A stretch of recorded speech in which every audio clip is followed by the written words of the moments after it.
తెలంగాణ ముఖ్యమంత్రి రేవంత్ రెడ్డి తమ స్వప్రయోజనాల కోసం మీడియా సంస్థలను నడిపిస్తున్న రాజకీయ పార్టీలను విమర్శించారు. అది జర్నలిజాన్ని దెబ్బతీస్తోందని చెప్పారు. మీడియా విశ్వసనీయతను పునరుద్ధరించుకుంటే దేశ భద్రతకు ముప్పు వాటిల్లే ప్రమాదం ఉందని హెచ్చరించారు. ఒక తెలుగు దినపత్రిక వార్షికోత్సవ కార్యక్రమంలో ఆయన బాధ్యతాయుతమైన జర్నలిజం అవసరాన్ని నొక్కి చెప్పారు.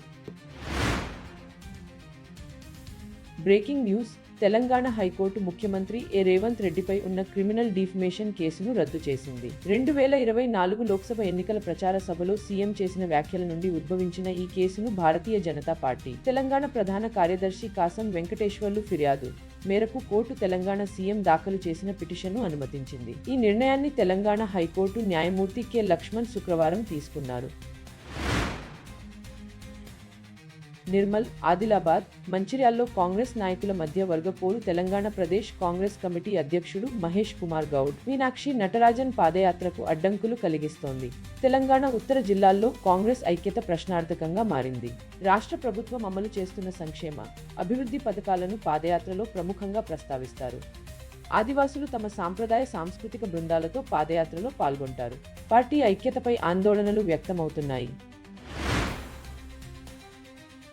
బ్రేకింగ్ న్యూస్: పంచాయతీ రాజ్ మరియు గ్రామీణాభివృద్ధిపై పార్లమెంటరీ స్టాండింగ్ కమిటీ తెలంగాణలో స్థానిక సంస్థల ఎన్నికల నిర్వహణలో జాప్యంపై తీవ్ర ఆందోళన వ్యక్తం చేసింది. కాంగ్రెస్ ఎంపీ సప్తగిరి శంకర్ ఉలాకా అధ్యక్షతన నిర్వహించిన ఈ కమిటీ నివేదికను కొన్ని రోజుల క్రితం పార్లమెంట్లో ప్రవేశపెట్టారు. తెలంగాణ పంచాయతీ రాజ్, మహిళా మరియు శిశు సంక్షేమ మంత్రి డాక్టర్ దనసరి అనసూయ సీతక్క గత ప్రభుత్వంపై తప్పులు చేశారని ఆరోపించారు.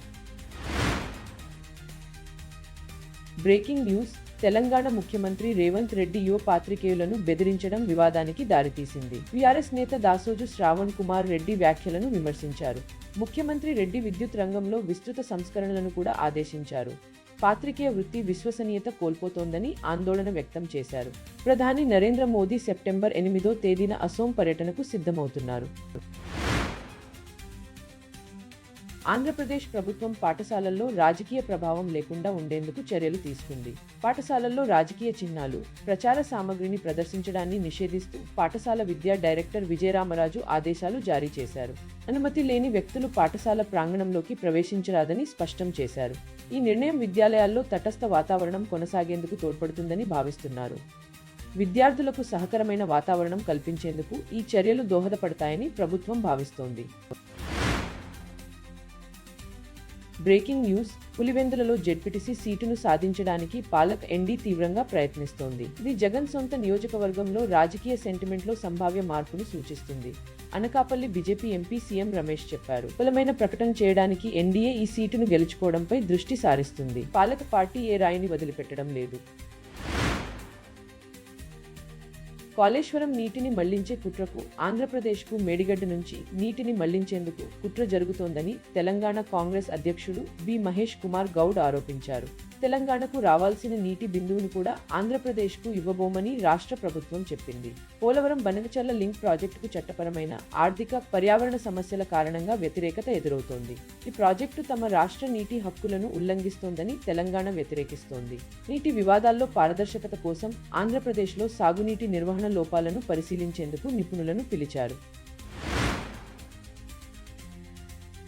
చంద్రబాబు నాయుడు నేతృత్వంలోని ఆంధ్రప్రదేశ్ ప్రభుత్వం అన్నదాత సుఖీభవ పథకాన్ని ప్రారంభించింది. ఏటా 20,000 ఆర్థిక సాయంలో భాగంగా 47 లక్షల మంది రైతుల ఖాతాల్లో 7,000 రూపాయలు జమ చేసింది. కేంద్ర ప్రభుత్వంతో కలిసి అమలు చేస్తున్న ఈ పథకం రైతులకు నిధులు, నీరు, వ్యవసాయ పరికరాలు అందిస్తుంది.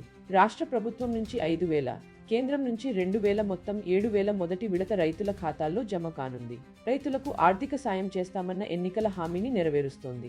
పంటలు అమ్ముతున్నప్పుడు రైతులకు నష్టం వాటిల్లకుండా సమయానికి సాయం అందేలా అన్నదాత సుఖీభవ పథకం ప్రత్యక్ష ఆర్థిక సహాయం చేస్తుంది. బ్రేకింగ్ న్యూస్: హైదరాబాద్లో అత్యధిక వర్షపాతం కోసం సిద్ధమవుతోంది. హైడ్రా కమిషనర్ ఏవి రంగనాథ్ నగర వ్యాప్త తనిఖీ డ్రైవ్ను ప్రారంభించారు. వరద ప్రభావిత ప్రాంతాల్లో తుఫాను, డ్రైన్లు, చెరువులు మరియు రహదారి మౌలిక సదుపాయాలను సమీక్షిస్తున్నారు. వర్షాకాల సన్నద్ధత ప్రణాళికలో భాగంగా నగరంలోని హైదరాబాద్లో వర్షపాతం నిర్వహణను మెరుగుపరచడం, అక్రమ ఆక్రమణలను తొలగించడం,